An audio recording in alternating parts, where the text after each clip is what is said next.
Lawsuits are flying between Daryl Hall and John Oates, the one-time power duo of pop music that ruled the charts in the late 70s up through the mid to late 80s, are doing their best to do a two-man Beatles impression and sue the heck out of each other as the fight for their music rights and legacy rages on.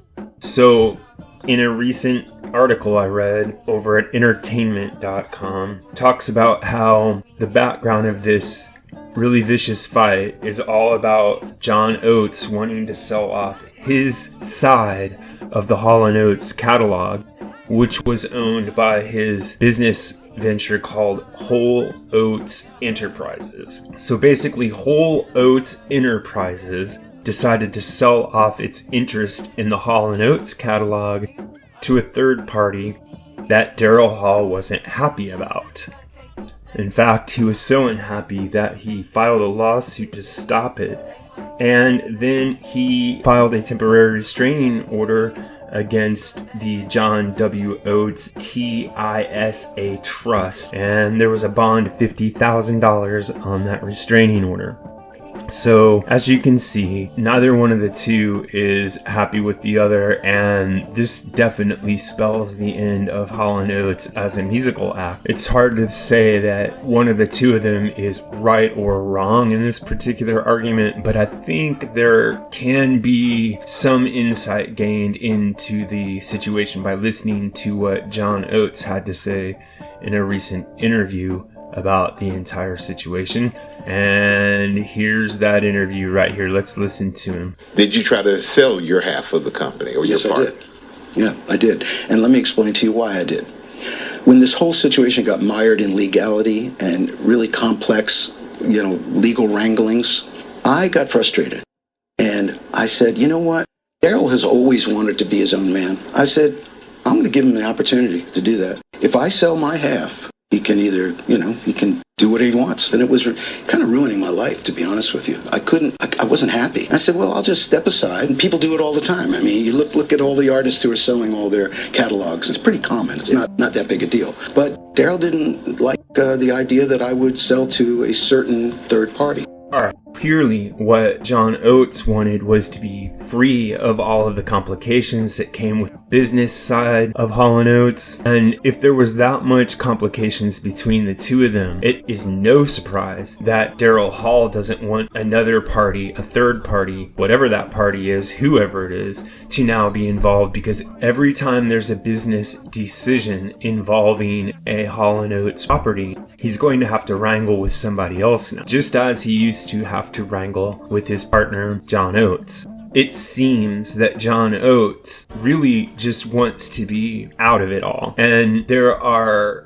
a lot of other bands that have a similar thing going on where they're fighting with each other over rights, and fighting with each other over the creative direction of the band, and fighting with each other over the legacy. And I've done a lot of videos on this. I just did one on Joey Kramer being kicked out of Aerosmith. I did one on Bill Ward not being allowed to rejoin Black Sabbath. I've done one on whether or not certain bands like Motley Crue should even bother continuing to tour, and I have an upcoming video on the new lineup of AC/DC. But what all of these stories have in common, the underlying dynamic, is a struggle between celebrating the music and taking care of the legacy of a band, and straight up greed. Greed for money, greed for fame, and greed for control.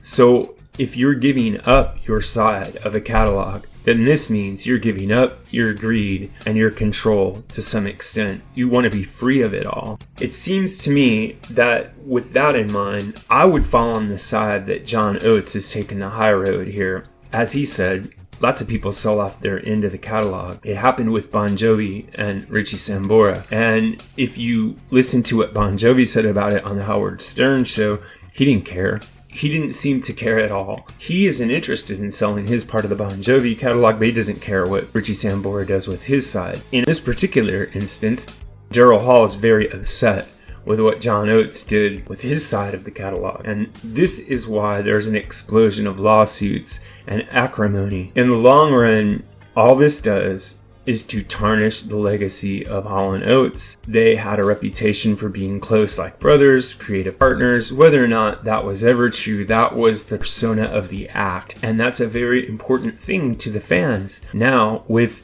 headlines every day about how these two hate each other and are splitting apart, it's going to be really difficult for even the most passionate Hall & Oates fans to listen to the old music without feeling just even a twinge of regret and disappointment at how this is all turning out. Do I have any criticisms of John Oates? Yes, I do have one criticism of him, which is he's leveraging this disillusion and legal wrangling with his ex-partner as a way to promote his solo career. He has a solo album coming out, which if there were not a big brouhaha going on about his relationship with Daryl Hall, I doubt anyone would even pay any attention to it at all.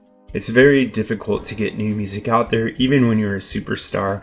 It certainly isn't hurting him to be making the rounds of the talk shows, showing up on Good Morning America and ABC News and all the rest of the mainstream media outlets to promote his new work. Now, I'm glad that he's going to continue working, and I'm glad that he seems to have put the Hall & Oates war into his rearview mirror and is looking toward the future, and I hope Daryl Hall does the same thing. What I really hope is that in the future they can keep their fights out of the press and out of the public eye so that those of us who love their music can continue to enjoy it without thinking about how much these two guys apparently can't stand each other. Anyway, this is what I think, but what really matters is what you think. So if you have an idea about this or any other topic connected to classic or contemporary music, please drop it in the section below, and remember to like and subscribe. Check out the new join button that's available now, and if you become a member of the channel, you can get access to members only badges, members only polls, members only videos, and a lot of other perks that you'll see if you click that button. I have plans to release quite a lot of members only material in the upcoming weeks and months. There's going to be some really cool stuff in the members only section, but this is not going to change the output of the non-member material at all. It's just going to make more material available for those who choose to become members. And I could really use the support as the channel continues to grow, because I need to invest in a little bit of better equipment and software to improve the quality of the sound and the videos. And I'm enjoying the channel so far. It's been going very well. We're having a lot of interesting discussions over in the community section, along with a lot of cool polls. We've gotten a lot of good feedback. The subscriber base has continuously increased, but one thing we're not seeing a lot of is membership purchases or donations coming in. As always, it's a struggle out here, and YouTube ads don't pay very much, even if you have a video that gets a lot of views. So it would be very helpful if you could hit that join button or otherwise help out the channel. Thanks a lot.